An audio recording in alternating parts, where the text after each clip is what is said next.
How you doing, guys? ZDEyE here. So today I wanted to discuss regarding of the release for two big games that will be coming at the end of this year. One is SpiderMan 2 and the other is Starfield. Now, I kind of want to go into pros and cons between each other, not necessarily what to expect from these games, but to see, which one of these games you should definitely pick up and maybe should not. Of course, it's not as easy or simple as that. There's a lot of variables between there. On top of that, because mainly, both of these games are exclusive to their own respective consoles. Spider-Man obviously being towards PlayStation and Starfield forcibly being towards the Microsoft. Well, I shouldn't say forcibly, but basically bought out, if that makes sense, right? But yeah, either way, do let me know what you think about of these two games. Which one do you think you would want to pick up first? If not, maybe both of them, or perhaps there's some that even say I don't like either or. That's kind of interesting if that would be the case. But yeah, I want to say that Spider-Man. Let's just start with that. Spider-Man, obviously, because of the IP, because of the name Spider-Man, right? Like, you would definitely expect big, great things, especially. And on top of that, with the incredible reception and incredible reputation that Insomniac Games has, obviously Spider-Man 2 will be nothing less than phenomenal.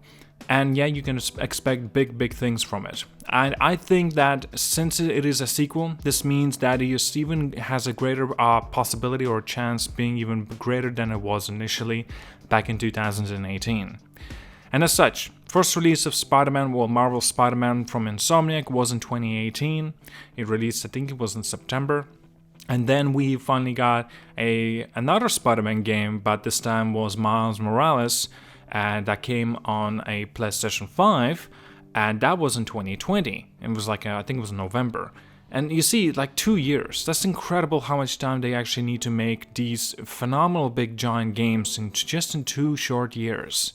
Now, even though Miles Morales was considered to be more of an an expansion, but you cannot deny the fact that it was and is an incredible game.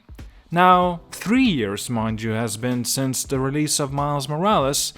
We can see finally coming of the inevitable of Marvel's Spider-Man 2. Now, this time we'll be having a proper playtime with Peter Parker and, of course, Miles Morales. We're gonna have big enemies, right?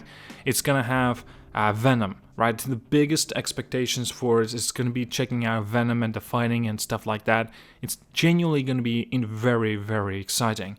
Especially that already been developed an incredible fun web swinging, everything. The fighting in both from Peter and Miles. So you see, you can definitely expect great big things from both these Spider-Man characters and many more towards this game. But I want to touch on regarding of Starfield now. Starfield obviously is going to be a different game, different genre compared to Spider-Man. It's a lot slower in tone, but also perhaps I'll even say grander in scope. Not necessarily to say it's a good thing, because we've seen plenty of times a grander game doesn't mean necessarily a better game, because bigger the world does not mean it's a better game. It really depends how dense it is and how repetitive it can get. So both of these games are open worlds. Starfield being as millions and thousands of planets you can explore and stuff like that. Within those planets you can check out. But yeah, necessarily to say what is there to do in certain planets if we know for a fact that the developers haven't actually, taken their time and actually made it properly and proper and fun. But I don't think necessarily that, Bethesda's gonna have much trouble with Starfield, especially with the exploration part, because Skyrim was the biggest element of being a fantastic experience to explore the world. The world itself was the main playground for a lot of people. That was the main kind of protagonist. Not the game, not the main character, not the combat, nothing really else, because, they were having a lot of problems. And Bethesda is quite notorious having bugs and glitches and stuff like that. It's just the expectations have been lowered due to that, but there are a lot of other people's expectations are quite big in terms of the what to expect from the worlds of Starfield. And as such, like after watching the gameplay and stuff, a lot of people will argue to say that, okay, this gameplay is genuinely nothing special, kind of reminds a lot of people of Fallout, but again, Fallout is a very kind of outdated like game, if that makes sense. You know, if we have to consider Fallout 4, though I believe it came out in 2015, and also Fallout 76, that came out I think in 2018. You know, they're big like disappointments in a lot of ways, especially Fallout 76. And the gunplay was like a big lack of it as well. A lot of things, for example, the engine was simply seriously outdated. Even though they have mentioned, I think it's the Creation engine, that's the name of it. And now they basically calling Creation 2 engine. And so because they have updated it so much, but they kept the same engine. But nevertheless, you know, checking it out and seeing how like the game is in terms of the breadth, vibrancy, color, and beauty, well, it's actually not there, unfortunately, right? But I don't know if that's necessary thing to say that's bad, because obviously I cannot say. But this is brand new IP. We'll have to see how it will develop and how it'll actually be successful. A lot of people are very cautiously optimistic, if that makes sense. Well, because Bethesda has already disappointed many quite a few times, in fact. And as such, you know, seeing how they have been staggered, right? Or maybe I should say even in the development hell, right, with their releases, it's still kind of scary because a lot of people say, well, they are losing their touch. But Insomniac doesn't have this problem. They're going stronger than ever before, and they're continuing making so many big releases in such a short amount of time, and they're all successful and they're all phenomenal games. And yet Bethesda, with one ginormous team, they cannot make at least one good game. And how long have they been working on Starfield, right? And so it's kind of a scary thought. And there's a lot of things are riding on Starfield and Bethesda, but there's also a far bigger chance of its failure. SpiderMan, on the other hand, not so much, even though they're not taking too much risks in terms of the differences, because they're already taking ginormous risk with 2018 SpiderMan, and it's paid off successfully. Starfield, on the other hand, of course, well, even though there are a lot of aspects are similar to what Starfield has, right, like Skyrim, as I mentioned, and Fallout, there are a few elements in there for sure.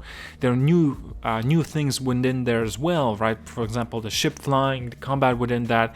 Unfortunately, though, you cannot seem to, I don't know why that is just not available for you to actually land yourself on the planet. Instead, you have to kind of guide, if that makes sense, your own ship to the platform where you can land, more or less on the platform, I should say, as well. You see, there's always these questionable decisions that they've made, but also, of course, we still don't know too much about what to expect out of the grander world of Starfield. See, I'm curious to see how it'll turn out, but I'm interested.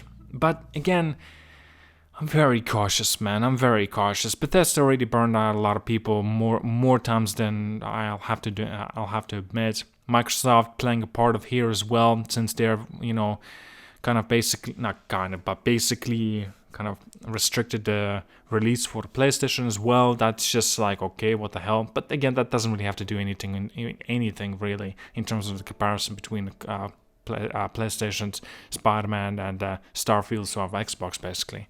But again, PlayStation done the same thing basically with the Spider-Man, but again, that's Sony.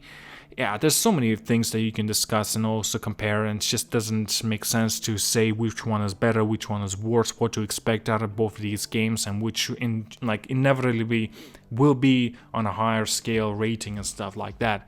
So far, as of this moment, Spider-Man has far bigger votes comparing to Starfield.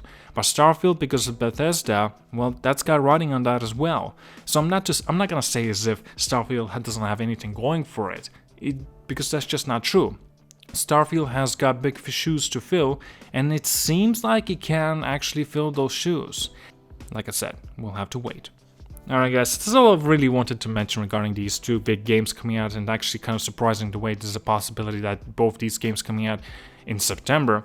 Like, for example, I believe it was Tony Todd, he's the Venom's voice actor, he mentions that they may be coming out in September, Spider-Man 2, since there's going to be massive publicity coming out sometime in August. And it's just, it's what? He deleted this post, so I cannot show you anymore, but like, sure, I can find it, but it's irrelevant now, because like it's possible that it may not come into fruition. But I also like that Starfield is coming out on the 6th of September. So which one should be afraid of which one if they're both coming out early of September? You know, which one should move their date and which one shouldn't? But again, Starfield has a concrete date now, September the 6th. SpiderMan doesn't, and it's basically just, you know, it's kind of more or less of speculations that will be coming out in September, because there still is a possibility that it will come out later. And I think that I genuinely do not see Spider-Man coming out in September now. Well, not now. I didn't expect it to come out ever in September. I definitely did expect it to come out sometime maybe like October, November, and that's just those months anyway. Alright guys, I'll let you go now. Like and subscribe. See you guys all, and have a wonderful day.